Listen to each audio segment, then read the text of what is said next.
Somebody else is asking, where should I be based? Yeah, this is a variant of the question that was asked before. So where should you be based as a remote worker, as someone who runs their business remotely? It really depends on your facts and circumstance. One size doesn't fit all. Beware of anyone or any team advisors that even before they met you, they know the answer, right? You need to move to Dubai or Georgia or Bulgaria. The answer to everything is Bulgaria, or the answer to everything is Georgia, the answer to everything is Dubai. No, it isn't. It depends on your circumstances, right? So for me, I think that question has been answered before, asked and answered before. For me personally, in Asia, my base has been Singapore for the past 10 years. I've been based in Singapore since October 2013. I think on the 23rd of October 2013, I moved to Singapore. Amazing jurisdiction. It is the infrastructure is above first world. It puts us talking to some of my uh, colleagues in London yesterday, and just the infrastructure in Europe, UK, US, it just pales in comparison to some of the cities in Asia. And Singapore is definitely the front of that path. You get beyond first world amenities and benefits, the ease of doing business. It is safe. It is clean. The rule of law. It is a fantastic place from which you can operate regionally, and that's what we do. So my team, we are a member of Moore's Rule in Asia Pacific. So we have over 30 offices in 13 Asian countries. So as far north as Tokyo and Beijing, all the way down to Sydney and Melbourne. So I sit in Singapore, but before COVID anyway, now things are slowly returning to normal, but we would travel liberally, easily on a weekly basis up and down Asia. So it's a great place to do business throughout Asia.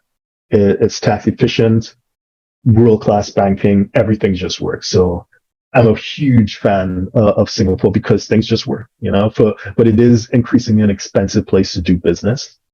So as a result, a lot of people prefer to those who can't afford it, and that's understandable. Everyone's situation is different, of course. KL, Penang in Malaysia, a lot of people like Bali.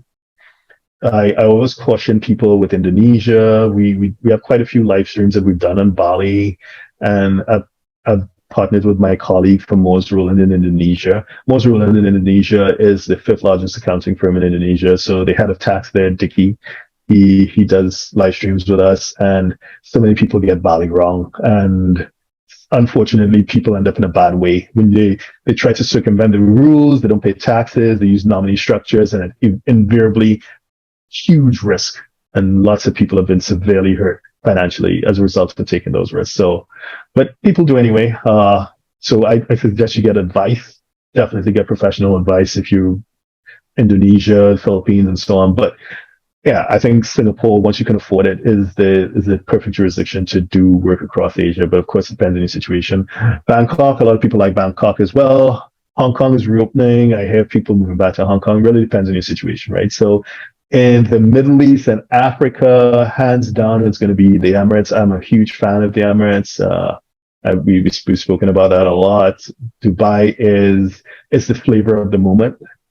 I caution people about just thinking too long term. Proceed with caution anywhere you go. But for right now, there's no real comparison. There's no real competitor to the Emirates for corporate structuring, as well as to actually to live and reside, or to have your base. In Europe, tax wise, I like Spain. I'm not in Spain, but given what's been going on in Spain, I think Spain is hugely attractive. But the ease of doing business and the ease of getting things done, not so much. So old school, I still think London, you have to pay for it. It's not cheap, but sometimes, it's worth investing because you get a return on your investment, right? So the ease of doing business, banking, infrastructure, easy access to talent, still like London. And that's my pick for Europe. And in the Americas, I know people like low tax places like, well, not low tax, but places that are not as diligent in enforcing the tax rules, like Mexico. Colombia used to be a thing. I'm not too sure. Colombia and Costa Rica and Panama used to be a thing. Uruguay. I'm liking Uruguay. I'm actually speaking with some residency experts on getting residency. And I'm sorry, I've said Dubai and Uruguay. Sorry, Freudian slip. So I'm liking Uruguay. I want to check out Uruguay. I've been speaking to residence experts about Uruguay. I'm hearing good things about Uruguay.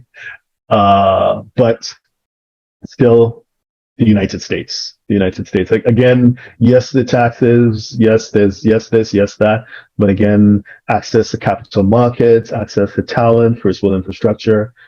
You know, like Miami is in the Western Hemisphere is one of the few cities that you can basically get to anywhere in the Western Hemisphere in a single flight, and just as a great hub for doing business. So just like when you're in London or Dubai or Singapore, it's easy to, especially if you do work internationally, you have clients, you have offices in various jurisdictions like we do, ease of the ease of travel is super important. It becomes convenient, not just for yourself, but for your team members, for important clients. It's so helpful. So I like the US, even though, of course, you pay a price. And to me, it's not about chasing the lowest tax jurisdiction. It's about being in a place that works for you.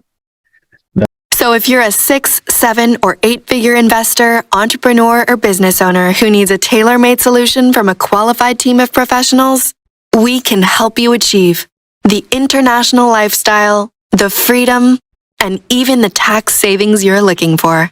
Visit us at htj.tax and live that international life.